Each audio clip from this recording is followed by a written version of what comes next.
welcome to Working Dragon Mystic. I'm Drake. Well, October's finally here, which means at the end of this month we have Samhain, or Samhain. So in this video we're going to go over Samhain, the basic overall generalized meaning of the Sabbat, and some things that you can do during this Sabbat to celebrate it. First off, depending on the culture, Samhain can actually be done in a few different ways. Most people, I believe, honestly just celebrate it on October 31st, also called Halloween, and that's fine if you just want to do that one day or night. However, there are people who also follow it all the way to November 2nd. They go all the way to November 4th even sometimes.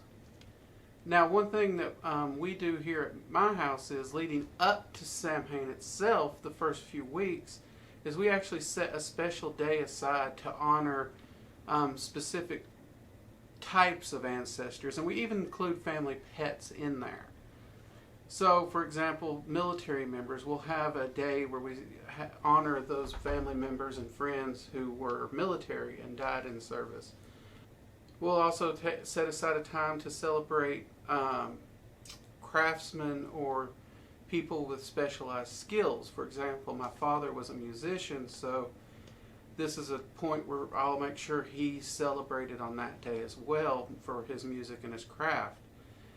We do also have just a general day where we celebrate our direct family members and ancestors, in which case, again, in that example, my father would be there, as well as my primary mentor, who was like a father figure to me. He would also be in there. So this allows us multiple days to focus on very specific aspects of our ancestors that we wish to celebrate. And this is something we do. It's not something that everyone does, I know. And you can easily just do all this in one night. So you can celebrate all your ancestors, all your loved ones, and again, your pets, all on Samhain night if you want to. Now, it is usually pronounced Samhain or Samhain. I've heard it pronounced both ways. I cannot for the life of me get the exacts on how, and I think it again comes from culture. The way I've heard it pronounced the most, however, is Samhain, and most pronunciations I've found also agree with that, and that's what I've grown up with, so that tends to be what I call it, is Samhain. So if you call it anything else, that's not an issue. Go right ahead. You do you. It's your path, remember that. Now, what is Samhain? What's it for? Well, first off, it was the last harvest of the year. It's when the final foods and everything were being brought in from the fields. And it's when the final bounty of life was brought in. This is when you're really shoring up and getting your final preparations for the long winter. That said, most people also see it as a time when the earth is going to sleep or dying. So it has a very heavy tone of death on it. However, we also tend to overlook that with that death, we're also celebrating life. We are celebrating the abundance of the bounty that we have this year. We're celebrating and taking solace in our family and our friends that we are surrounded with. We're also celebrating the lives of those who have passed on. It's not really a time for mourning, it's about celebrating these people's lives. When I think back to my father and my mentor, it's sad knowing they're gone, but I always celebrate their lives and what they did. And it's, to this day, my fondest memory of my dad is his smile, his just goofy zest for life. I mean, as great of a musician as he is, and I mean, he could play just about any song, but at the same time, most of the time when he had his guitar out, most of what he was playing was just little short chords that he would just stop dead center and be like, "You want to hear no?" It was silly. He didn't play anything, but it's just his personality. He enjoyed having fun. So when I remember him, those are kind of what I remember. In a lot of ways, if you've ever seen the comedian and songwriter Ray Stevens, I mean, he has the beard and everything. My dad had the same beard. And my wife's the first one who pointed it out to me, but their personalities were so similar, it's scary. So, he just had that love of life. So, this time of year, make sure you're celebrating the lives of those you love. Both the ones still here and the ones that have passed on. It's a celebration of life. Now, with that cycle of life and death, there is also added in that reincarnation. Some people work this into Samhain. That's a hard one to work in because you really have to kind of figure out where you stand on that spectrum of reincarnation. Some people believe that you reincarnate, but it's not necessarily the same exact soul person all the way through. It's more of like a different aspect of the singular soul, which that's a whole topic for another video. So I can't really go overly into the reincarnation aspects of Samhain because depending on your practice, who you are, reincarnation is a completely path and viewpoint based topic. For example, if you're someone whose entire goal in your path is ascent and achieving your own divinity, then reincarnation is not really anywhere in your spectrum because ultimately your goal is to get out of the loop altogether. So reincarnation is a moot point for you, and I totally can respect that view. So you have to figure out where reincarnation fits in if you wanted to use reincarnation and approach it for Samhain.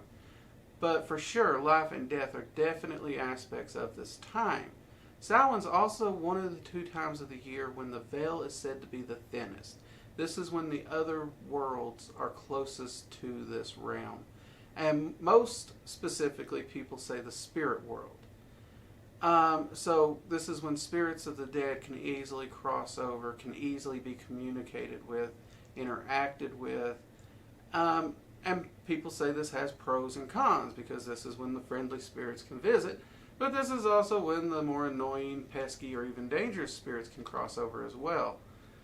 And I have found that to be very true. The veil is very, very, very thin at this time of year, which makes it a great time to do any type of work where you're working with spirits. Alright, now anytime we're talking about a Sabbat, we're usually wanting to decorate for the holiday or even just set up an altar. So what are the colors that are generally associated with this Sabbat? Well, the easy one is, again, like I said in the Mabon video, look outside, look at the season for this time of year for you and where you live. Use those colors. That said, however, there are a few traditional colors that do stand out that seem to be universal. These are like black, orange, yellow, browns, even some tan colors, those traditional autumn colors, or even Halloween colors. So if you go to almost any store, you'll see the autumn and Halloween decorations. These are all great things to grab to decorate with. A lot of people use skulls, which here in my house we do tend to use a lot of skulls for decorations for Samhain. Not that that's too difficult because as you can see in the background here in my study, we tend to decorate with them anyway. So we've got them lying around to decorate with. Another great decoration is definitely pumpkins. Pumpkins are very heavy in the lore because they're long lasting and they're very hardy. There's a lot of people who use pumpkins and jack-o'-lanterns to distract spirits, to drive spirits away as a form of protection magics. And we'll go into some of that a little bit as we go into things that you can do for Samhain activities. In fact, one of my favorite altars that I saw set up for Samhain as an outdoor altar, they used bales of hay to build it. It was actually, they used 3 bales of hay, which you could do it with just 1, but they used 3. They had 2 to make the base, and then they put a 3rd one centered on top of those 2 to make a raised altar that they were going to work on. And then they laid a good piece of wood across the top, and that's the altar that they led the ritual that night from. And it was a gorgeous altar. They decorated it with some leaves and some pumpkins on the lower tiers. The main altar was on the higher tier. And I mean, it was just an absolutely beautiful altar. Samhain is also a fire festival. And this is actually one of my favorite parts of Samhain because it's where you can finally bring closure to things of the year. Things that have been bothering you, things that you've been working on. Pardon me. Possibly long-term magics are coming to a conclusion, and you can even evaluate where they're at and how you want to approach them with for future magics and move along. And part of this is you can actually write petitions and stuff out and have it burned in the fire. One thing that we like to do is we will actually build a bonfire of what we call petition sticks, for lack of a better word, but we will actually each take 1 or 2 pieces of firewood and we will carve into them with a wood burner, with a knife, or in some people's case they'll just use a Sharpie, and they'll put in there exactly what it is they're wanting to bring closure to, what it is they're wanting to get rid of, what it is they're wanting to just have done with, problems in their life, issues they've been facing. It's sort of a kind of banishment. They just want it to be done with. And the reason we usually give each person 2 is we want those things that we're getting rid of, and then on the other one we're actually going to put things that we're planting for the next season. And both of these will be put into the fire that night. One, as it burns, will banish the things we're wanting rid of. As the other one burns, it starts planting the seed for next year's harvest. So, since that already is something that you can definitely do for the season, let's talk about a few things that you can do. Clearly, you can carve a jack-o'-lantern and set it on your front stoop. Some people, this is just decorations. Magically, though, this has a way to offer protection and drive away negative entities that are roaming around at night. In fact, we actually enjoy using masks and makeup during our rituals because that tradition comes from the ability to disguise yourself so the spirits don't recognize you. So it's something we carry over. And we also use it because in many of our rituals we'll do invocation style work, so usually our mask or our face paint is in correlation with what it is we're going to be working with that night as well. So that's a really fun thing to do. Another thing is you can actually charge 4 pumpkins for protective purposes and place them at the 4 corners of your home. So uncarved, so they'll last and they'll offer a good bit of protection while the veil's thinned. And they'll actually last for quite a while, as if anyone's owned pumpkins, they know they keep very well as long as they're uncarved. You do want to make sure there's some place where you can check on them easily, just in case something happens to them. But yeah, that's something you can do. Another thing is you can place a candle in the window to honor your ancestors and welcome them to your home.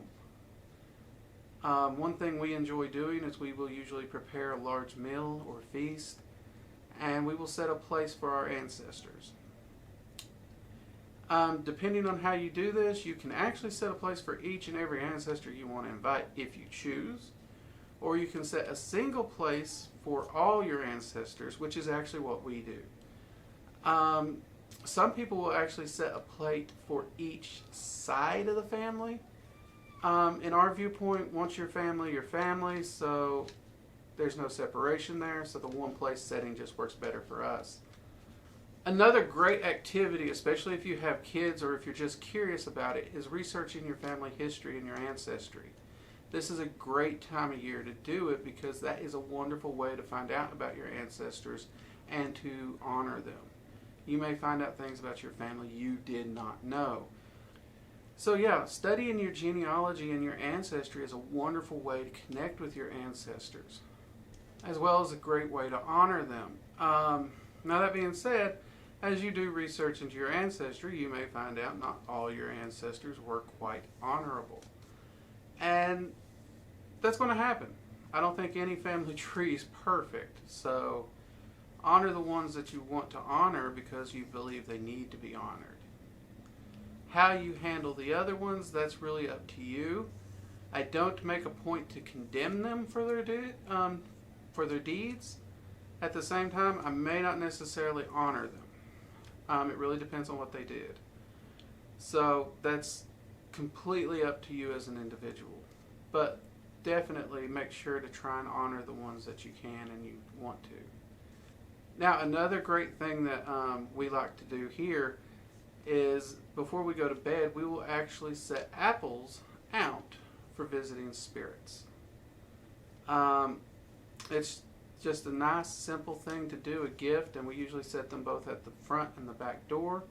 So it's like, thank you for visiting, here you go, we wish you the best, go on about your business. And that's always been wonderfully successful. And more often than not, most of the apples are missing by morning. Now, you can say the spirits took them. I'm of a mind the animals took them. Where I live, there's woods, there's critters. Animals are probably taking them. I'm okay with that. But the ones that are left, if any, we just throw them away. Or I know one friend that puts them in a compost heap, but next morning we just get rid of them. Throw them away. We do not eat them because they were a gift for a spirit, a random spirit, and we don't know what that spirit might be, and we don't want to partake of that energy. So we just throw them away. Now, one of the big things that is great for Samhain is divination's work of any kind. With the veil so thin, information flows so easily this time of year. And because of that, divinations is great. So I will do a lot of divinations around Samhain and especially on Samhain. I try to take a good hour or two and spend it just scrying. And the reason I do scrying is that's my preferred divinations. Now, if you want to communicate with the spirits of the dead, obviously that's going to get an additional bonus because I sound like I'm writing a video game. Sorry about that. But it's going to be a bit more strong. Oh, Lord, I can't talk. It'll be a little stronger because, again, that spirit realm side is thinner. So with that being thin, plus knowledge and information flowing easier, that's just going to come through that much easier. But any divinations will be easier because as that veil thins, everything does, again, like I mentioned earlier, everything's going to flow easier. So evocation work, divinations work, all these things are going to be a lot easier at this time. And I like to take this and really try and utilize it.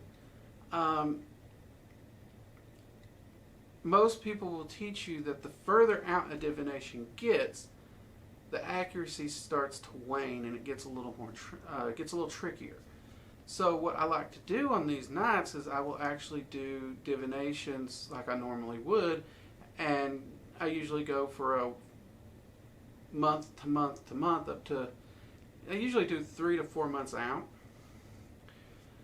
and I constantly keep an eye on, up to 4 months out and plan my workings and everything around how that might be going. However, during Samhain, so with the veil as thin as it is, I try to look ahead at this time, at least 6 to 8 months ahead, making good notes, and I use those notes to help me plan out. And I'll keep those notes and compare them to the divinations that I continue to go up to that point to just check the accuracy of it. Part of that's just fun and research for me, and part of it can give you some insight as well. I got one friend, she will actually try to scry or do divinations from Samhain to Samhain. She'll try and map out a full year in there. And she's actually pretty accurate about that. So that's definitely something you can try to do if you want, since the veil's so thin. Now, that said, what do I do for my particular Samhain ritual? Well, as you all know, I like to keep it simple. So for my Samhain ritual, I will usually just set up 2 black candles on my altar. If I have them, sometimes I don't have them, but This is actually the time of year when I really stock up on black candles because they're easier to find on the shelves. But I'll light those candles. I will have a list of names of all the ancestors I want to honor. And I will also have pictures of very specific, very important ancestors I want to honor, or people in my family. And I have a skull that I do set at the center of my altar. It's just an ancestor item that I put for honoring the spirits and my ancestors in general.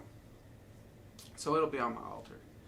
And then I'll do a hailing ritual, and I will go through and each one will get their own hailing call where it's hail, insert their name, and then I'll say a little bit about them.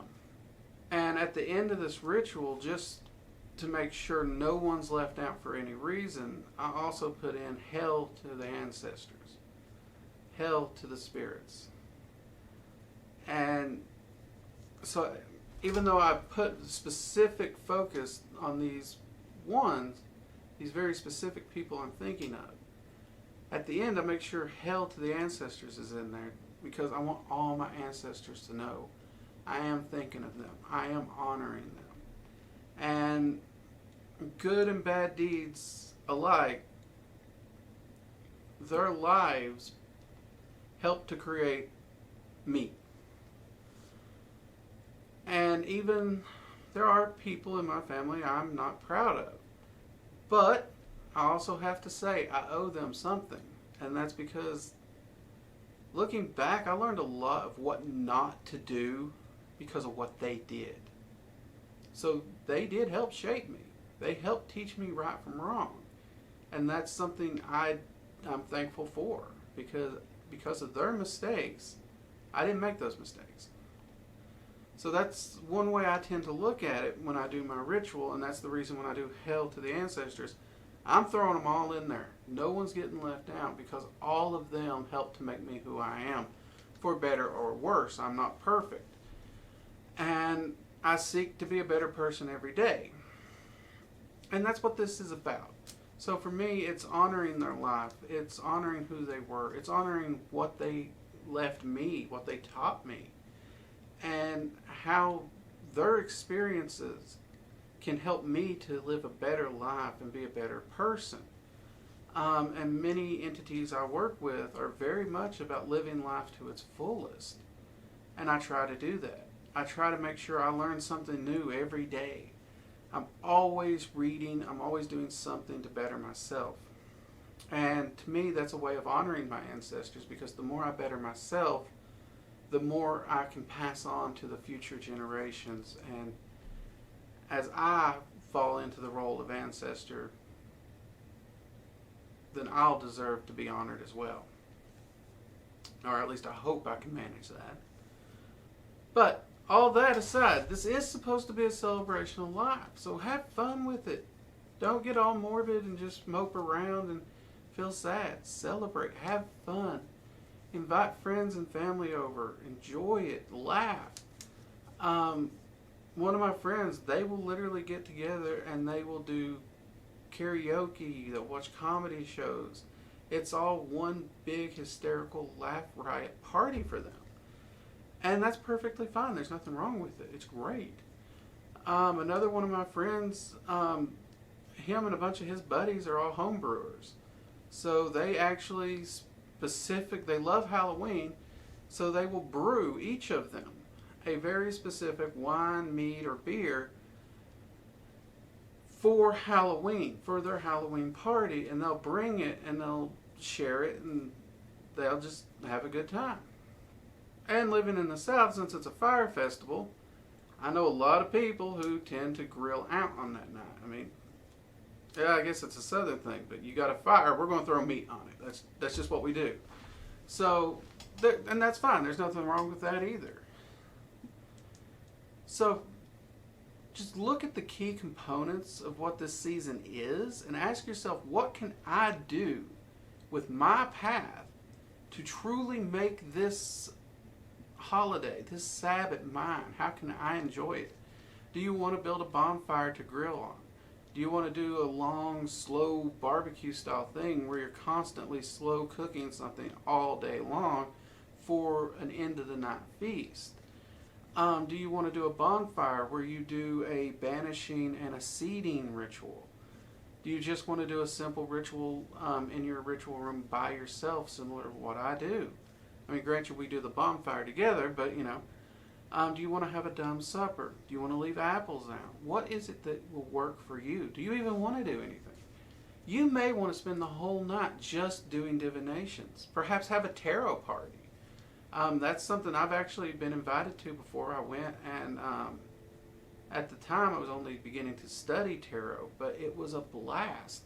Everybody brought their favorite decks. I think I was the only one there that had one deck. Everyone else there had like 5, 10 decks of cards. But everyone was exchanging readings. It was a lot of fun. Of course, there was food, hors d'oeuvres, chit-chat. It was just good fun, a tarot party. So I'm sure you could do that with almost any form of divination instead of just like a divinations party. I know you can do tea reading parties. I've been to those. Let's see. So, you know, use your creativity. Have fun with it. And if you wanted to, you could even try and plan your dinner around it. Perhaps that night you cook favorite foods of people you know. People who've passed on. Perhaps you've had a particular loved one who passed this year. So for Samhain dinner, you literally cook their favorite dinner as a way of honoring them. You can have a lot of fun with this. Again, even though death does tend to get top billing on this one, don't forget that this is a celebration of life. We are celebrating the lives of those who have passed on. We're not celebrating that they're dead. We're not mourning their passing. We are celebrating their life. That means have fun with it. Do so respectfully. Think of who they were as you do it. What are some activities they liked to do? Like for my dad, music was a big thing when we honored him when he passed. That was a huge thing. I actually have one of the CDs he recorded. That was music in the background if someone else wasn't doing karaoke or playing a guitar. So, you know, that was something we did when he passed. So, have fun with it and look at the people you're honoring. And every year can be a different experience for you, definitely. I know this video is running long, so I'll just leave it there and say customize it, use the base ideals, do a little research on it too, because this is not an all complete list. This is just a quick rundown of some of the things that you can do for Samhain. This is a basic introduction to Samhain. And in the comments below, tell me some of the things that you do. Do you do any of the things here, or did I miss a few things? Or would you like to recommend a few things that someone tried during Samhain? Please put that in the comments below. And if you enjoyed the video, hit like. Also, if you haven't already, subscribe and hit the bell icon so that you can be notified anytime we release a new video. I'm Drake. This has been Working Dragon Mystic. I hope you all have a happy and blessed Samhain. I'll see you later.